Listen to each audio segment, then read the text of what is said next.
How do you break someone who thinks they are untouchable? The hallway fell silent. A book hit the ground. Pages scattered. Oh, my bad. Didn't see you there. His smirk dripped with arrogance. She picked up her books, barely glancing at him. No problem. I didn't notice you either. A sharp intake of breath. A shift in the air. No one spoke to him like that. But she just did. And she had no idea what she'd just started. Ridgewood High smelled like cheap cologne, floor wax, and teenage ambition.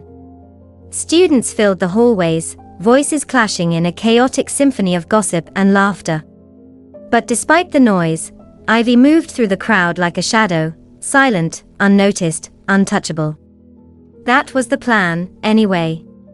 Then came the impact. A sharp jolt to her shoulder. The sudden loss of balance. The thud of books hitting the polished tile. Gasps rippled through the hallway. She blinked once, twice, then exhaled slowly. No surprise, no anger. Just an inconvenience. A pair of expensive sneakers stepped into her vision. A voice followed, smooth, cocky, laced with amusement. Oh, my bad. Didn't see you there. Ivy didn't look up. She crouched, fingers calmly collecting her scattered books, her movements unhurried, precise. No problem. I didn't notice you either. Silence. Thick. Heavy. Ivy finally stood, dusting off the cover of her notebook before slipping it under her arm. The tension in the air pressed against her skin, but she didn't flinch, didn't waver. And still, she didn't look at him. The hallway was frozen. Eyes darted between her and him. Knox Wilder. The name carried weight in Ridgewood. He wasn't just someone you either feared him, admired him, or knew well enough to stay the hell out of his way. Yet here she was. Not fearing, not admiring. Just existing. His smirk faltered for half a second, just long enough for Ivy to notice. Then it was back, sharper than before. But Ivy was already walking away. And for the first time in a long time, someone left Knox Wilder standing in silence. He didn't like that. Not one bit. The Ridgewood High cafeteria was a battlefield of cliques and whispered judgments. Laughter bounced off the walls, trays clattered against tabletops, and the distinct smell of greasy pizza and overcooked fries lingered in the air. Ivy didn't care about any of it. She moved through the room with practiced ease, ignoring the curious glances trailing her since that moment in the hallway yesterday. Knox Wilder. His name was still on people's lips, but so was hers now. And that, she supposed, was inevitable. Still, she hadn't expected him to take an interest. Yet there he was, blocking her path. Knox Wilder stood with arms crossed, an infuriating smirk pulling at his lips. The kind of smirk that made people nervous. But Ivy wasn't people. Are you always this cold? Or do you just hate me in particular? His voice was lazy, teasing, but there was something behind it. She tilted her head, finally meeting his gaze. Cool. Unbothered. Then, she smiled, a slow, deliberate thing. You think I care about you? The cafeteria didn't fall silent, but it shifted. Conversations stuttered. Someone choked on their drink. The tension in the air crackled like static before a storm. Knox's smirk didn't drop, but something in his expression shifted. Brief? Almost imperceptible. Then came the laughter. Low, scattered, but growing. For the first time, he was the one left speechless. Ivy moved to step around him, already dismissing him from her mind. But then, a sharp tug at her backpack. Not aggressive. Just enough to stop her. She turned her head slightly, catching the way he raised an eyebrow, amusement flickering in his eyes. It's pretty rude to turn your back on me while I'm talking to you. Somewhere nearby, someone muttered, "Damn." Ivy exhaled slowly through her nose. And then, just as calmly, she turned fully to face him. This time, when she spoke, her voice was softer. Slower. But it carried weight. "You shouldn't have done that, Knox Wilder." A simple sentence. Yet it lingered. The amusement in his gaze flickered. Just for a second. Barely there. Like a shadow in the corner of a room. And for the first time since this ridiculous little game started, he felt something unfamiliar. Not fear. Not anger. Something else. Something he didn't like. The sun hung low over Ridgewood High, stretching long shadows across the nearly empty parking lot. The day should have been over. Everyone should have gone home. But Knox Wilder wasn't finished. Ivy felt him before she saw him. His presence was a weight pressing against the air itself. She didn't react when he stepped in front of her, didn't acknowledge the smug grin playing at his lips. So, he drawled, arms crossed as he leaned slightly into her space. "What's the deal, new girl? You always this quiet, or do you just not know how to take a joke?" Ivy didn't stop walking. She didn't spare him a glance. Instead, she pulled out her phone, tapped a single button, and slipped it back into her pocket. Knox's grin faltered. "Seriously? That's it? No comeback? No icy one-liner?" He let out a short laugh. "Wow. And here I thought you were different." Then, the roar of an engine shattered the air. Heads snapped toward the street. The ground seemed to vibrate as a matte black Dodge Charger Hellcat tore into the parking lot, its supercharged V8 snarling like a beast hunting its prey. It didn't slow down until it was dangerously close. Then, with an effortless precision that spoke of a driver completely in control, the car skidded to a clean stop right in front of them. Silence. Knox took a slow step back, eyes locked on the vehicle like it might explode. Around them, the few lingering students froze, watching with wide, stunned expressions. Then, the tinted window rolled down. And there, behind the wheel, staring straight at Knox with the intensity of a man who did not play games, was Vin Diesel. Knox blinked. Once. Twice. "Got a problem, kid?" The deep, gravelly voice rumbled through the space between them, carrying the weight of every Fast Furious movie ever made. Knox's mouth opened. Then closed. Then opened again. He looked at Ivy, then back at Vin Diesel, then back at Ivy. "What? What the hell?"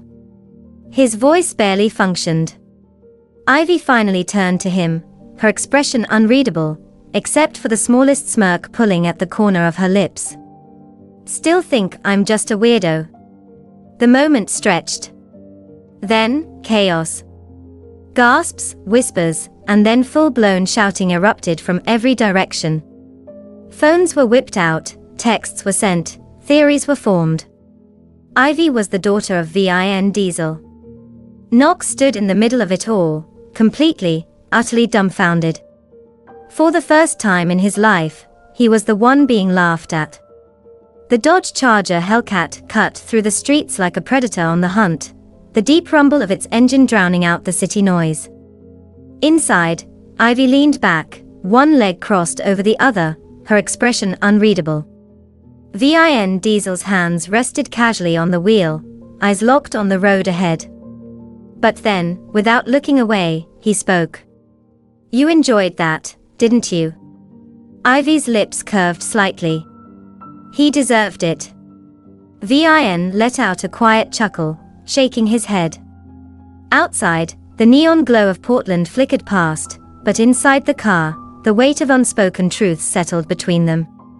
The laughter from earlier still echoed in Ivy's mind, the way the entire school had erupted when Knox Wilder stood there, speechless, humiliated. Let them believe it. Let them spread the rumors like wildfire. Ivy, the daughter of Vin Diesel. It was a hell of a story. But it wasn't the truth. The truth was buried in the past. In twisted metal, burnt rubber, and a name long erased from racing history. Vin finally glanced at her through the rearview mirror, his gaze sharp. You know this won't last forever, right? Ivy met his eyes without hesitation. I know. She had never been his daughter. But in a way, she might as well have been. Vin Diesel had taken her in, not out of obligation, not out of guilt, but because of who her uncle had been. A legend. A ghost. A street racer whose name had once commanded fear and respect, until he died in a crash that never should have happened. A death wrapped in too many unanswered questions. Ivy had learned from the best. How to read people. How to stay 3 steps ahead. How to strike at the perfect moment. And most importantly, how to never lose control. The halls of Ridgewood High were never silent. Not really. There was always noise, laughter, whispered gossip, the occasional locker slamming shut. But today was different. Today, the air was thick with something else. Ivy felt it the moment she stepped inside. The shift.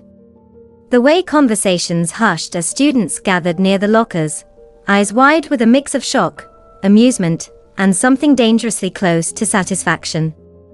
Then she saw it. Knox Wilder's locker. Covered. Dozens of papers taped across the metal surface, printed screenshots, text messages, the kind of receipts no one could talk their way out of. Every cruel word. Every insult.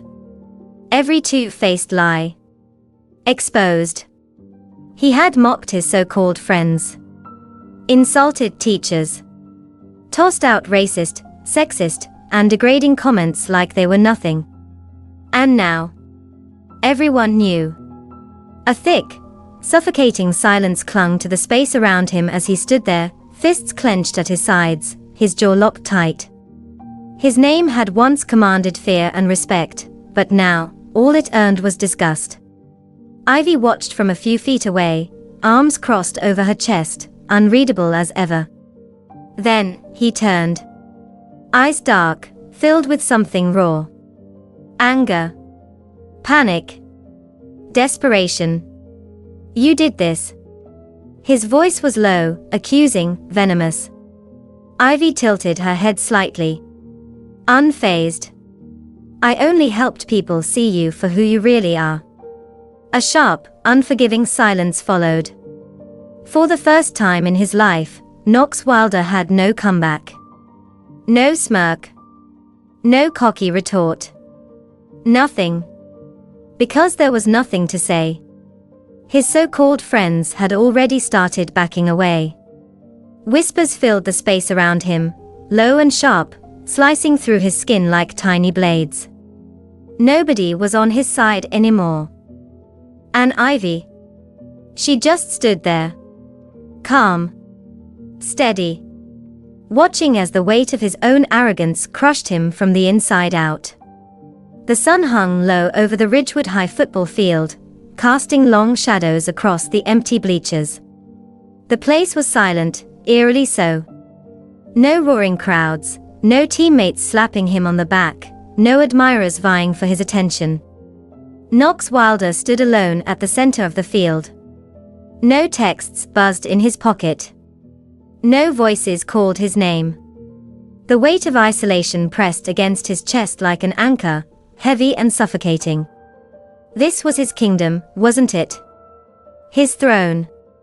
Then why did it feel so empty? He exhaled sharply, running a hand through his hair. His mind wouldn't shut up. Not about the betrayal. Not about the humiliation. Not about the way people had turned their backs on him. But about her. Ivy. The girl who had never flinched. Never played his game. Never let him win. He had pushed her, tested her, done everything to get under her skin. And yet, it was always him who ended up rattled. The smirk she gave him in the cafeteria. The way she walked past him like he was irrelevant. The way she had controlled everything, even him. A bitter chuckle slipped from his lips. Shit. Why do I like her? The words felt foreign, wrong, and yet undeniably true. And the worst part? It was already too late. The stadium lights buzzed softly, casting long shadows across the empty football field. The bleachers were deserted, the air thick with the fading heat of the day. Knox stood there, hands shoved into his pockets, his jaw tight. And in front of him, Ivy. She didn't look angry. She didn't look smug. She just watched him, waiting. For the first time in his life, he had nothing left to say. No cocky remark. No sharp retort. Just silence. Finally, he exhaled, shaking his head. His voice, when he spoke, was quiet. Honest. You win. Ivy raised an eyebrow, arms crossed. It was never about winning, Knox. His gaze flickered. Of course, it wasn't. He had spent so long treating everything like a game, pushing people like pieces on a chessboard. But Ivy? She had never played by his rules. Then what was it about? He asked. Her expression softened, just slightly. It's about who you want to be after this. Knox swallowed hard. The words lodged deep in his chest, pressing against something he hadn't allowed himself to feel before. He could walk away. Keep pretending none of this mattered. Stay the same, let the world move on without him. Or he could change. Not for Ivy. Not for anyone else. But for himself. He stayed silent as she turned, walking toward the parking lot. He didn't stop her. Didn't call out. Just stood there, watching as she slid into the passenger seat of the Dodge Charger Hellcat. Vin Diesel glanced at Knox through the rearview mirror, a small smirk tugging at his lips. You done? Ivy glanced out the window, her eyes lingering on Knox. For the first time, he didn't look cocky. Didn't look like the untouchable king of Ridgewood High. He just looked human. A beat of silence. Then she murmured, more to herself than anyone else. Not yet. Maybe he still has a chance. The engine roared to life. The car peeled out of the parking lot, vanishing into the night. And Knox. He stood there, hands still deep in his pockets, staring at the empty space where she had just been. For the first time in his life, he wasn't thinking about how to win. He was thinking about how to be better. The night air was crisp, the faint hum of the city lingering in the distance. Knox stood alone in the empty parking lot, his hands stuffed deep into his jacket pockets. The echoes of the past few days swirled in his mind, the humiliation, the anger, the realization. And Ivy. Always Ivy. He had spent so much time thinking he was untouchable, the one pulling the strings. But the truth? He had never been in control. Not really. She never sought to destroy him. If she had, she would have done so effortlessly. Instead, she made him see himself. His actions. The way people feared him, not out of respect, but out of survival. And for the first time, he hated what he saw. The thing about falling was that you had two choices: stay down or stand back up. Knox wasn't sure who he wanted to be yet.